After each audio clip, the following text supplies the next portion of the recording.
ጉዳያችን ጉዳያችን ይህ ኦፕሬሽን ሚዲያ ሴንተር ኢትዮጵያ ከተባበሩት መንግስታት የስነ ህዝብ ፈንድ ዩኤንኤፍፒ ጋር በመተባበር የሚያቀርብላችሁ የሬዲዮ ፕሮግራም ነው። ጉዳያችን ጉዳያችን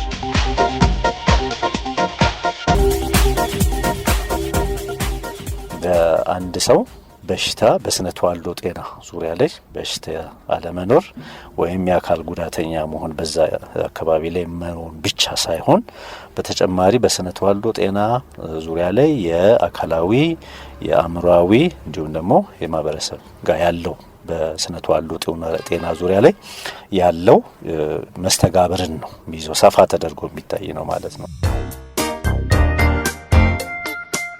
ጤና ይስጥልን አድማጮቻችን፣ ባለፈው ሳምንት የጀመርነውን ጉዳይ ለማስታወስ ነው። በተለያዩ መንግስታዊና መንግስታዊ ያልሆኑ ተቋማት ለበርካታ ዓመታት ያገለገሉትን የስነ ተዋልዶ ጤና ባለሙያ አቶ ታከለ ተሾመ ከሰጡን ማብራሪያ ቀንጨብ አድርገን ያሰማናችሁ።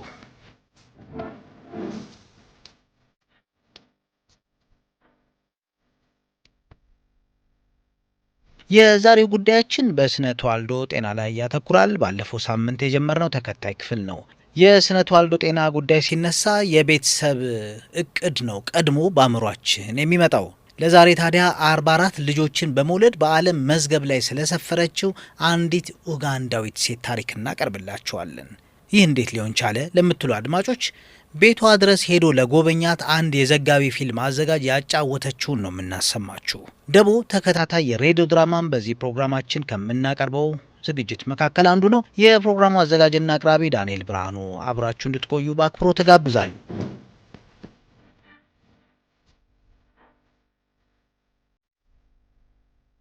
የጤና ሚኒስቴር ከዚህ ቀደም በስራ ላይ አውሎት በነበረው የ2016-2020 ብሔራዊ የስነ ተዋልዶ ጤና ስትራቴጂ እቅድ አፈጻጸም ግምገማ ላይ እንደተጠቆመው እንዲሁም ደግሞ የኢትዮጵያ የስነ ህዝብና የጤና ሰርቬይ እንደሚያሳየው የእናቶች ሞት በ2011 ከ100 ሺህ መካከል 676 ነበረ። በ2017 ይህ ቁጥር ከ100 ሺህ እናቶች መካከል ወደ 400 ዝቅ ብሏል ይላል መረጃው። በተጨማሪም በሰለጠነ የሕክምና ባለሙያም የሚደረገው የእርግዝና ክትትል ከ10 ከመቶ ወደ 50 ከመቶ ከፍ ብሏል ይላል ይህ መረጃ። የአንዳንድ የጤና አገልግሎቶች ተጠቃሚዎች ቁጥርም መጨመር አሳይቷል። ለምሳሌ እንደ አውሮፓውያን ዘመን አቆጣጠር በ2019 41 በመቶ ያገቡ ኢትዮጵያውያን የእርግዝና መከላከያ ተጠቅመዋል ይላል። ቀደም ሲል በነበሩት እቅድ ዓመታት የተጠቃሚዎቹ ቁጥር ከ27 ከመቶ እስከ 35 ከመቶ ነበሩ። በጤና ተቋማት የእርግዝና ክትትል የነበራቸው ነፍሰ ጡር እናቶች ከ43 ከመቶ እስከ 62 ከመቶ የነበረው እንደ አውሮፓውያን ዘመን አቆጣጠር በ2019 ወደ 74 ከመቶ ከፍ ብሏል ይላል መረጃው። ያም ቢሆን ግን አገራዊ እቅዱን ሙሉ ለሙሉ ለማሳካትና ዳር ለማድረስ ገና ብዙ ይቀረናል። ለዚህ ነው ተከታታይ የግንዛቤ ማስጨበጥ ስራዎች መስራትና ጎን ለጎንም የአገልግሎቱን ተደራሽነት ማስፋት የሚጠበቅ የሆነው። ጉዳያችን ጉዳያችን በፖፑሌሽን ሚዲያ ሴንተር ኢትዮጵያ እየተዘጋጀ የሚቀርብላችሁ ሳምንታዊ ፕሮግራም ነው። አድማጮች እንደምታስታውሱት ባለፈው ሳምንት የስነ ተዋልዶ ጤናን በተመለከተ አንድ ዝግጅት አቅርበን ነበር፣ እንግዳም ጋብዘን ነበረ። ስለ ጉዳዩ የበለጠ ያብራሩልን በተለያዩ መንግስታዊና መንግስት ያልሆኑ ተቋማት ለበርካታ ዓመታት ያገለገሉት እንዲሁ የስነ ተዋልዶ ጤና ባለሙያ የሆኑት አቶ ታከለ ተሾመ ነበሩ። ሰፋ ያለ ማብራሪያ ሰጥተውን እንደነበር የምታስታውሱት ነው። ባለፈው ፕሮግራማችን የስነ ተዋልዶ ጤና ባለሙያው አቶ ታከለ ተሾመ የስነ ተዋልዶ ጤና ሰፊ ትርጉም ያለው አገልግሎቱም በርካታ ስለመሆኑ ገልጸውልናል። በዚህም የስነ ተዋልዶ ጤና በዋናነት የመራቢያ አካላት ጤና፣ የቤተሰብ እቅድ፣ ከዚሁ ጋር ተያይዞ የሚነሱ በሽታዎችን መከላከል ሁሉ የሚያካትት ስለመሆኑም ነበር የገለጹልን። ለዛሬም አቶ ታከለ ተሾመ ተጨማሪ ሀሳቦችን እያነሱልን አብረውን ይቆያሉ።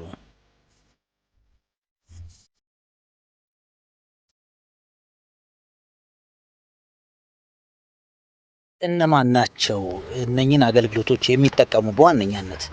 የስነ ተዋልዶ ጤና ለየትኛውም እድሜ ክልል በእድሜ ልክ በሆነ ሁኔታ አገልግሎቱ ሊሰጥ ይችላል። ምን ለማለት ነው? በህፃንነት አንዱ ክትባት ነው። የስነ ተዋልዶ ዘርፍ ውስጥ የሚካተተው አንዱ ክትባት ነው። የህፃናትና የእናቶች እንዲሁም ደግሞ የልጃገረዶች የማህጸን በር ካንሰርን ለመከላከል የሚሰጥ ክትባት አለ። እናቶች ደግሞ ነፍሰ ጡር ሲሆኑ የሚወስዱት ክትባት አለ። ስለዚህ በየትኛውም እድሜ በየትኛውም ጾታ ላይ ያለ ሰው የስነ ተዋልዶን ጤና በሚያስፈልገው ሰዓትና በሚፈልግበት ቦታ ላይ መውሰድ ይችላል። በዋናነት ግን እንደው ነጠላ አድርገን ለማየት በአካለ መጠን የደረሱ ላይ ትልቅ ትኩረት ተደርጎ የሚሰራበት እንዲሁም ደግሞ ትዳር ውስጥ በገቡ ጥንዶች መሀል የሚሰጡ አገልግሎቶች ሰፋ ይላሉ እንጂ የትኛውንም እድሜ የትኛውንም ጾታ ሁለቱንም ጾታ ሊያካትት የሚችል ነው አገልግሎቱ። ተደጋግሞ ሲነገር አገልግሎቱን ፍለጋ ከሚሄዱ ሰዎች መካከል የሚበዙት ሴቶች ናቸው ብዬ ነው። ምናልባት ወንዶች በዚህ ውስጥ ቦታ የላቸውም ይሆን ወይም አገልግሎቱ ለነሱ እንደሆነ አልተረዱትም ይሆነ እያልኩ አስቤ ስለነበር ነው። አሁን እንግዲህ የስነ ተዋልዶ ጤና ስናስብ ብዙ ጊዜ ሴቶች የሚመጡብን ለምሳሌ እርግዝናን ብናስብ ቅድመ እርግዝና አንስቶ እስከ ድረ ወሊድ ድረስ ያለው ማንን ነው የሚመለከተው? ሴቷን ነው። የቤተሰብ እቅድ አገልግሎቱን ብናስብ ብዙዎቹ አገልግሎቶች ሴቶቹ ላይ ያተኮረ ነው። ስለዚህ አገልግሎቶች ብዙዎቹ ወደ ሴቶቹ ስለሚሄድ ለሴቶቹ ይባላል እንጂ ወንዱ ትልቅ ሚና አለ። እዚህ ላይ ምንድን ነው በተለይ ጥንዶች ላይ የባል ወይም የጓደኛ ድጋፍ ለሴቷ በጣም ትልቅ ነገር አለው።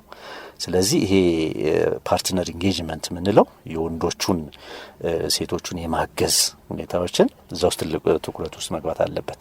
ይህ ብቻ አይደለም። የአባለዘር በሽታዎችን ብናነሳ ሁለቱንም የሚይዝ ነው። እንዲሁም ደግሞ የቤተሰብ እቅድ አገልግሎት ስንወስድ ለወንዶች ሚነስ እንጂ የወንዶችም የእርግዝና መከላከያ ዘዴዎች አሉ። ቅድመ ካንሰር አካባቢ ስንል ወንዶቹ ላይ አን እንጂ ምልክቱን ከወንዶቹ በግንኙነት የሚመጡ በሽታዎች ናቸው። ስለዚህ ሁለቱንም ይይዛል ማለት ነው። ስለዚህ ብዙ አገልግሎቶችንም ስንሄድ ሁለቱንም የሚመለከት ነው። በዋናነት ግን ተጎጂዎቹ ተጠቂዎቹ የሆኑት ማናቸው? ሴቶች ስለሆኑ እነሱ ላይ ትኩረት ተደርጎ መከላከሉንም እነሱ ላይ መስራት አስፈላጊ ስለሚሆን ተጠቃሚዎቹም እነሱ እየሆኑ እናያለን እንጂ የወንዶች ሚና ይሄ መረሳት የሌለበት ነው። አሁን የፓርትነር ኢንጌጅመንት የምንለው ነገር ምናልባት ብዙ አልተሰራበትም ይሆናል፣ ግን በጣም መሰራት ያለበት ነገር ጥንዶች ላይ የባል ድጋፍ፣ የጓደኛ ድጋፍ ለምንፈልገው የበሽታም ሆነ ችግሮች ለመከላከል ትልቅ ሚና እንዳለው መረዳት ይፈልጋል ማለት ነው።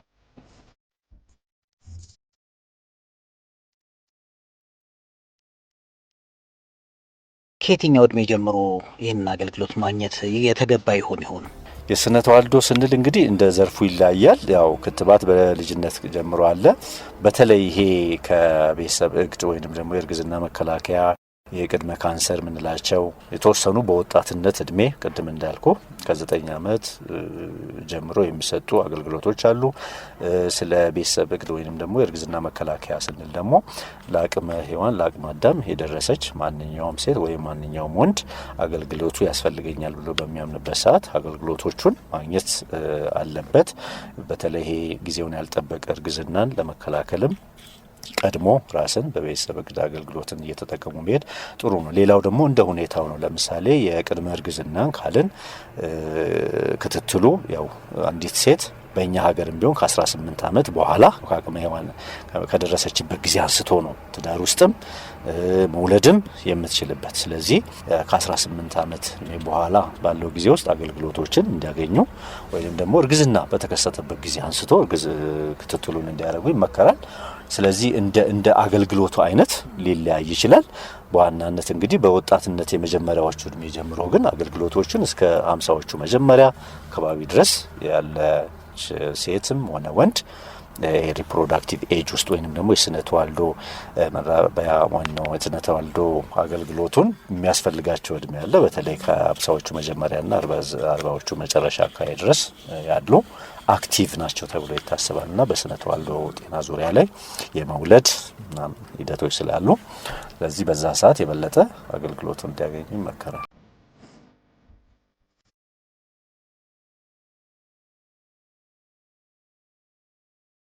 ሰፊ አገልግሎት ነው። ሁሉንም ተደራሽ መሆን ደግሞ ያስፈልጋል።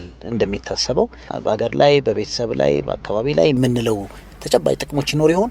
ጥቅሙ በጣም ሰፊ ነው። እንደ አጠቃላይ የስነ ተዋልዶ አገልግሎቶች እንደመሆናቸው እነዛን አገልግሎቶች ማጣት የሚያመጣውን ተጽዕኖ በዛው ማየት ይቻላል። ለምሳሌ የቤተሰብ እቅድ አገልግሎት ሰፋ ያለ በተለይ ከዲሞግራፊክ ወይንም ደግሞ ከስነ ህዝብ አንጻር የሚታይ ትልቅ ጥቅም አለው። ቤተሰብ በሚፈልገው ሰዓትና የሚፈልገውን ያህል ልጅ ወልዶ ማሳደግ ለጥሩ ደረጃ ማድረስ የሚለው ነገር ትልቅ ጥቅም አለው።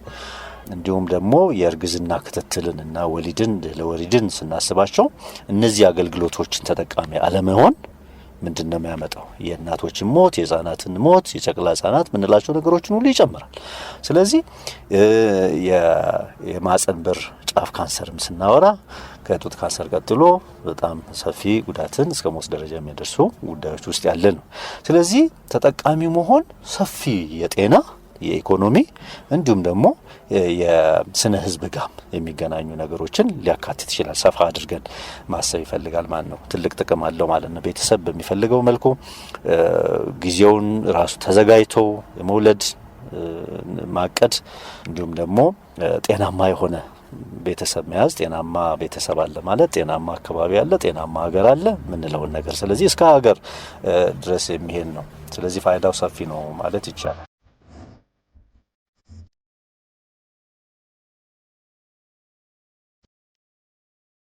አድማጮች፣ የስነ ተዋልዶ ጤና ባለሙያው አቶ ታከለ ተሾመ ነበሩ አብረውን በመቆየት በስነ ተዋልዶ ጤና ዙሪያ ሰፊ ማብራሪያ የሰጡን። በነበረን ቆይታ ካነሱት ሀሳብ ዝርዝር ሰፊ ግንዛቤ እንዳገኛችሁበት ተስፋ እናደርጋለን። ለዛሬ የስነ ተዋልዶ ጤና ባለሙያውን አቶ ታከለ ተሾመን በእናንተ ስም እናመሰግናለን።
ጉዳች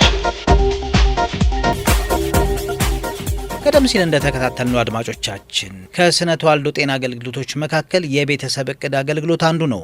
በዛሬው ፕሮግራማችን እንግዳ የነበሩት አቶ ታከለ ተሾመ እንደገለጹልን ቤተሰብን ማቀድ ለቤተሰብ ብቻም ሳይሆን ለአንድ ማህበረሰብ ብሎም ለሀገር ጠቀሜታው ከፍተኛ ነው። የልጆችን ጤና ብቻም ሳይሆን የእናቶችን ጤና ለመጠበቅ አንዱ መንገድ የቤተሰብ እቅድ አገልግሎት መጠቀም የሚጠቀስ ነው።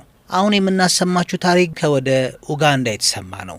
44 ልጆችን በመውለድ በዓለም መዝገብ ላይ ስለሰፈረች አንዲት ኡጋንዳዊት ሴት ታሪክ ልናሰማችሁ ነው። ይህ እንዴት ሊሆን ቻለ ለምትሉ አድማጮች ቤቷ ድረስ ሄዶ ለጎበኛት አንድ የዘጋቢ ፊልም አዘጋጅ ያጫወተችውን እናካፍላችሁ።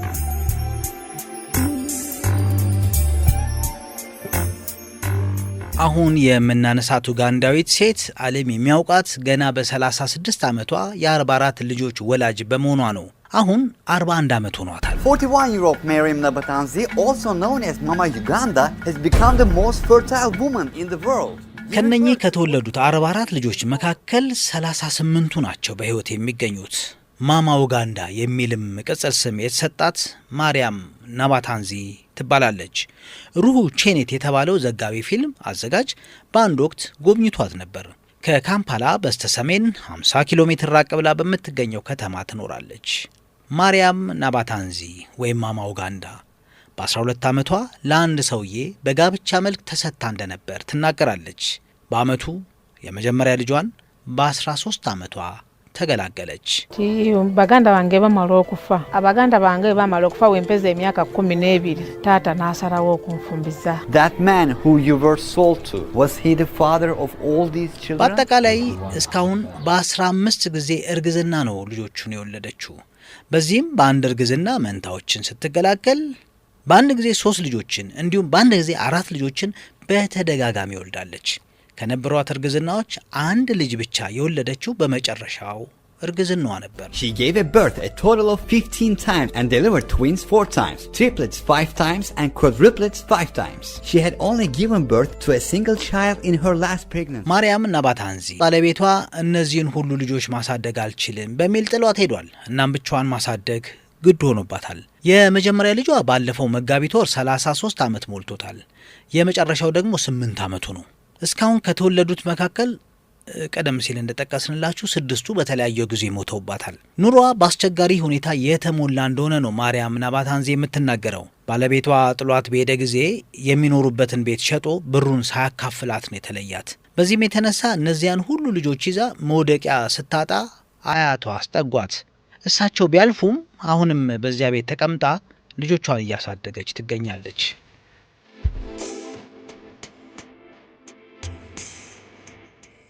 በአያቷ ቤት የሚኖሩት ማርያም ናባታንዚና ልጆቿ ብቻ አይደሉም፣ ተጨማሪ ዘመድ አዝማድም እንጂ።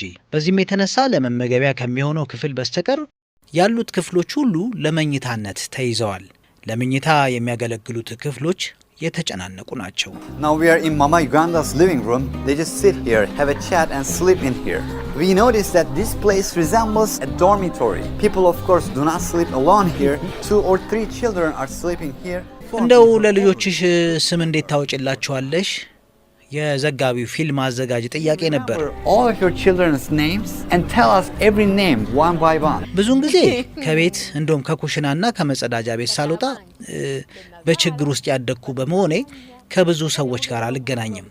ስለዚህ የልጆቼን ስሞች በቴሌቪዥን ከሚተላለፉ ዝግጅቶች ወስጃለሁ ስትል ነው የመለሰችው። የልጆቿን ስም አንድ በአንድ እንድትነግረው በጠየቃት ጊዜ ግን ሳቅ ብላ እያንዳንዳቸውን በቀደም ተከተል መጥራት ያልቻልኩ እንደሆን ግር እንዳይልህ ነበር ያለችው። ያም ቢሆን ጠርታለታለች። ጣቲሙ ጆዜፉ ሲያላ ተንሶሶዝኩ ወማማ ናባታንዚ እንዳለችው የልጆቹን ስም መጥራት በቀደም ተከተል ያልቻልኩ እንደሆን ብልህም ግን እንደ ወላጅነቴ ሁሉንም ልጆቼን አውቃቸዋለሁ፣ አንዱ ባይኖር እንኳን እለያቸዋለሁ ብላለች ማርያም ናባታንዚ። ልጆቿን ለማሳደግም የተለያዩ ስራዎችን እየሰራች ገቢ ታገኛለች። እኔ አልተማርኩም፣ ልጆቼ ግን ተምረው እንዲለወጡ ፈልጋለሁ የምትለውን ናባታንዚ ከፍ ያሉት ተምረው ስራ እንዲያዙ ትናገራለች። ኑሯቸው በመደጋገፍ ነው። ከፍ ያሉት ታናናሾቻቸውን ይጠብቃሉ፣ ሌሎች ደግሞ የጽዳት ስራ ያከናውናሉ። የዕለት ምግባቸውን የማብሰል ስራም የሚያከናውኑት እንዲሁ። የዕለት ምግብ መሸፈን በእርግጥም አስቸጋሪ ነው። በአንድ የምግብ ሰዓት ቤተሰቡን ለመመገብ ቢያንስ 25 ኪሎ በቆሎ ያስፈልጋል። Such as cooking and cleaning. Miriam says she uses 25 kilograms of cornmeal every day to ensure her kids. የዘጋቢው ፊልም አዘጋጅ አንድ ጥያቄ አንስቶላት ነበር። እንደው ወደ ኋላ የመመለስ እድል ቢኖርሽ ምን የተለየ ነገር ታደርጊ ነበር ሲል። If you had the chance to go back in the past, what would you do differently? kuba temuli kalungi konna okuleka okubonaabona. ekyokubiri era nalisabye nzire munza በልጅነቴ አላገባም ነበር። እንደ ፈጣሪ ፈቃድ መልካም ባል በምርጫዬ ያግብቼ ልጆቼንም ወልድ ነበር። ከሁሉም በላይ ደግሞ እማር ነበር። የማርያም ናባታንዚ ወይም ማማ ኡጋንዳ ምላሽ ነው። አሁን ማርያም ናባታንዚ ተጨማሪ ልጅ ላለመውለድ የሚረዳትን የሕክምና መፍትሄ አግኝታለች። አሁንም ፍላጎቷና ምክሯ ታዳጊ ሴቶች ማስቀደም ያለባቸው ትምህርታቸውን ነው የሚል ነው። When I asked Miriam if she wants her eldest daughter to marry, her answer was education first.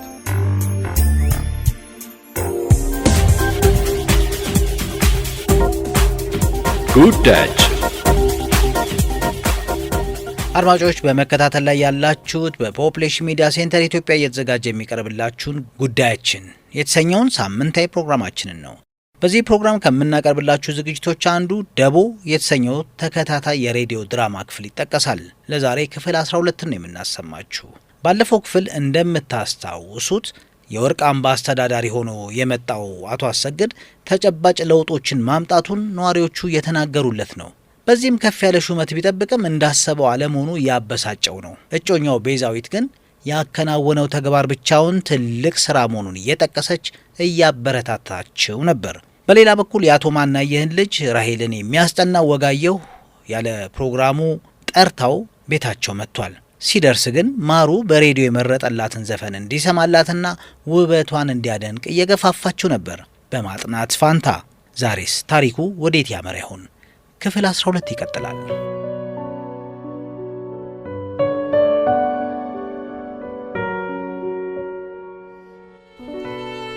ውይ መጣሽ ተናፋቂዋ ባለቤቴ። እንቅልፍ አልወሰደህ? እንዲህ ነችና ዘላለም አልናፈቅሽኝም ማለት ነው? አልናፈኩም የሚል ቃል ካፌ ወጥቷል። ናፈቅሽኝም ባለቤቴን ሳላገኝ እንዴት ነው የምተኛው ታዲያ? በዚህ ሌሊት ባታስቀኝና። አሁን መጥቻለሁ። እሺ ቤት ጥለሽ ስትሄጂ የጠፋው ሳቅሽን አግኝቼ ነው የማላስቅሽ። አይ ናፍቆታቸው ያልወጣላቸው ልጆች ኋላ ነቅቶ ቢያስቸግሩ ግን የለሁበትም። ከእናንተ በላይ ነው እናታችሁን የናፈቅኳት ስል መጣላቴ እንደማይቀር ብታውቂልኝ። እንዴ ዘላለም አድባልኩኩ የወጋየሁ አባት ፊት አይኔ በናፍቆት ፊትሽ ላይ ሲንቋለለ አላስተዋልሽውምና ነው። ደግሞ መናፈቁ ላንተ ብቻ ያደረገው ማለት በያ ባሌ እኔም ናፍቄያለሁ በይና ጨርሽው አበርዬ። ባታውቀው ነበር የሚገርመኝ። ግን የተቋጨውን ነገር ተይውና ልብስሽን ውልልቅ አድርገሽ በሙሉ ኮሽም ላይ ድርግም የሚለው መብራት 6 ሰዓት መጥፋት አቆም የሚባለው እውነት ነው? እያይሽው ትጠይቂኛለሽ? ሰውየው እስከ 9 ሰዓት እንዲበራ አደረጉት እኮ። ሰውየው ስትል አቶ ማናየህም ማለት ነው? ወይ አቶ ማናየህ አዲሱ አስተዳዳሪ አቶ አሰግድን ማለቴ ነው እንጂ። እኔ እኮ ብዙ ጊዜ ኮሽም የተወለድኩበት ያደግኩበት ነው ስለሚሉ አቶ ማናየህ ነው። ታዲያስ እሳቸው መስሎኝ ነበር። ወይ እንዴት የተባረኩ አስተዳዳሪ ያገኘን። የተባረኩ አልሽ አበሩ አይደሉም ዘልዬ? ወደ እርሻ ተመልሰ ምርት ለመላክ የምትዘጋጀው እሳቸው። ታቸው ባክሽ። እንዴት እንዴ? የኮሽም ጤና ጣቢያ ስራ የጀመረው በእሳቸው ጥረት እንደሆነ ነግረውኛል። አይ የወጋየሁ አባት ማጋነን ይወዳሉ። ገና ወደ ኮሽም መምጣቴ ስለሆነ አላረጋገጥኩም። ውሸት ነው። እኔ ጥበቃ ስራዬን ያጣሁት እሳቸው ከመጡ ማደል። እንዴ ዋናው ስራ አርሰ የምሸጠው አትክልት እንጂ ማታ ማታ የምትወጣበት ጥበቃ አይደለም። ቢሆንስ? እንዴ የመጣው ሰላም ከኔ እኩል ያስደስታል ብዬ። አንቺ ወደ ቤት ስለመጣሽልኝ ደስ ብሎኛል አበርዬ። እስኪ ቅፍ አድርጊ። ዛሬ አይሆንም አልኩ እኮ ዘልሽ። ታርቀን ቤት ከገባሽ በኋላ ማን ሊከለክለኝ ነው? ተፈጥሮ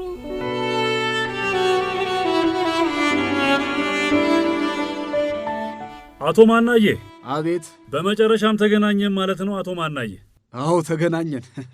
የያዝነው ብርጭቆ ለዚህ ቀን ሲባል ቢጋጭ ቅር ይሎታል? በፍጹም። ወደ አስተዳዳሪነት ስትመጣ ሁሉንም ጠርተ የነበረውን ስብሰባ ለምን እንዳልመጣው ዛሬ ልንገርህ። ለአካባቢው ሰላምም ሆነ ቀዝቅዞ ለነበረው የንግድ ሥራው ሐሳብ እንዲሰነዝሩ የታሰበ ስብሰባ ነበር። ይገባኛል። ለራሴ አሳማኝ በሆነ ምክንያት እንደቀረው ግን ወቅልኝ። ከሆነስ ላገኞት ብዬ ሽፋን ሽምግልና እስክልክ ደጅ ሊያስጠኑኝ ይገባ ነበረ። የት ነው ሽፋን ሽምግልና የላከው? ቢሮ ከሆነች እየሰራች የምትገኘው ባለቤቴ በመሆኗ። በፍጹም እቤት ነው። በስድብ አጥረግርገው ከደጅ አላባረሩትም አቶ ማናየ? በእግር በፈረስ የምፈልገው ሽፋ ቤቴ መጥቶ ሰድቤ የማባረረው እንዴት ነው? ይቶት እኔና እርሶ መሃል ዋሸ ልትለኝ ከሆነ የምወዳት ልጄ ራሔልን ጠርቼ ልማልልህ። ሽፋ ቤቶት አልመጣም። ይቶት መሃል ላይ አያስፈልግም። ሳይረፍድ በመታወቃችን ደስተኛ ነኝ። እውነት እንዲፈልገኝ ሰው መላክ ድረስ ደረስክ? እኔም የጮኛዬን ስም ቤዛዊት ብዬ እንድጠራና እንደምል ከፈለጉ አያስፈልግም አቶ አሰግድ። የቀላማጅ ደላላ ሽፋ ግን ምን ሆኖ ነው? ሻጭና ገዢ እንዳይገናኝ ያደረገ መስሎታል።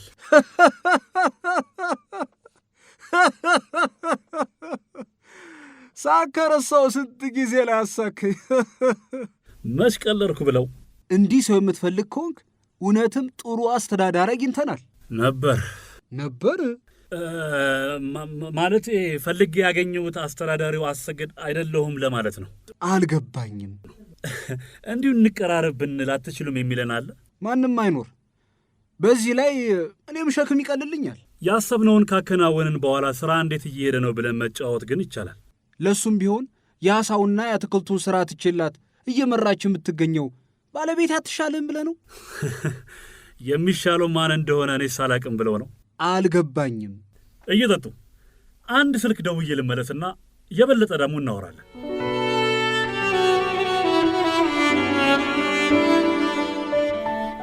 አበሩ በይኔ እስኪ እንተኛ።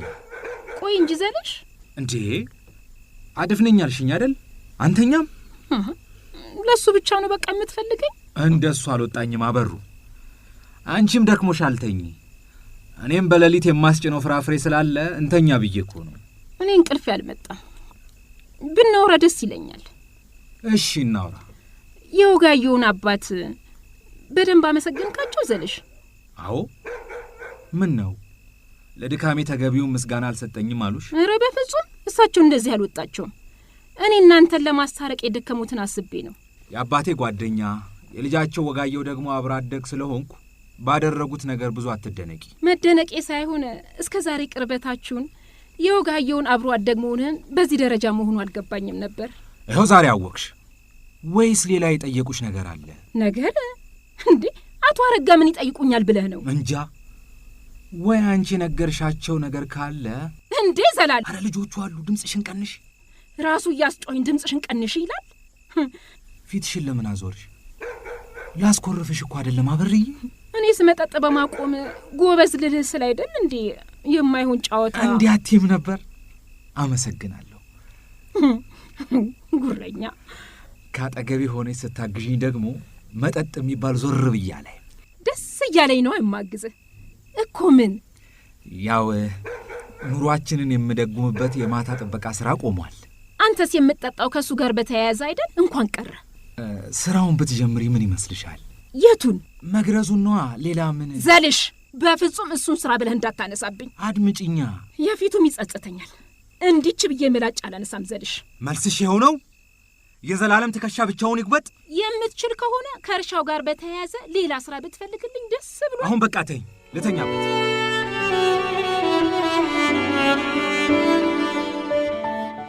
ምን አሉኝ ጌታዬ?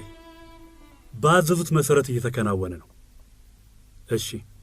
እሺ ወርቅ አምባም ሆነ ኮሸም ያዘዙት እንዲፈጸም አደርጋለሁ። እሺ ደህና ምሹ። ቀልደኞች።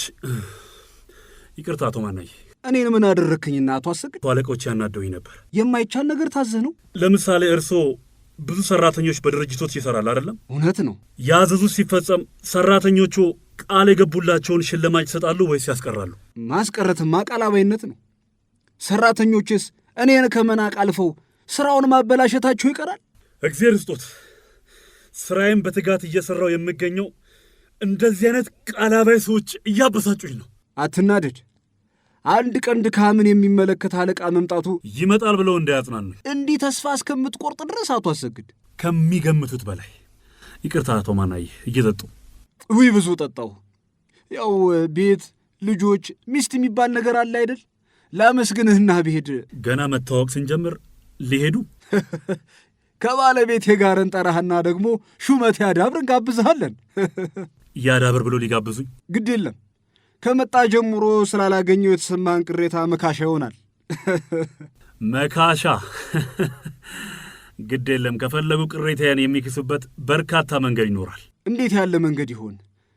የምውጣትን መድኃኒት ስላለች ወይ ሌላ ጊዜ ትነግረኝ። 10 ደቂቃ የሚጠጣ ይምጣሉትና መጠጧ ትቅርና የምክስበት መንገድ ብትነግረኝ። ስለ ራሴ መመስከር ባይሆንብኝ አሰግድ ማለት እንዳዩት ነኝ። የማትከብድ ቀለል ያልክ ሰው መሆንን አይቻለሁ። አለቆቼ ሲያስቀይሙኝም በግልጽ የምናገር መሆኔንም ያዩ መሰለኝ። እውነት ነው። አብረን ስለ መሰራት ምን ያስባሉ? ቢሮ ልትቀጥረኝ አሰብክ እንዴ? እርስዎ እንዲቀጥሩኝ ያሰብኩት። ምን?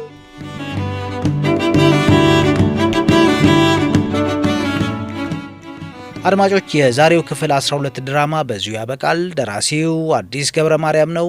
የዛሬውን ክፍል የተጫወቱላችሁ ዳዊት ደምሴ እንደ ዘላለም፣ ሰላማዊት ገብረ ስላሴ እንዳበራሽ፣ በጸሎት አድነው እንዳሰግድ፣ እዮበላቸው እንዳቶ ማናየህ ነበሩ።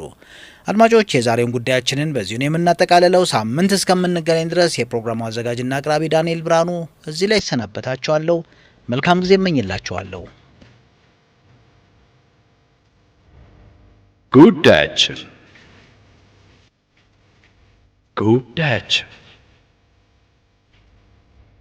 ይህ ኦፕሬሽን ሚዲያ ሴንተር ኢትዮጵያ ከተባበሩት መንግስታት የስነ ህዝብ ፈንድ ዩኤንኤፍፒ ጋር በመተባበር የሚያቀርብላችሁ የሬዲዮ ፕሮግራም ነው። ጉዳያችን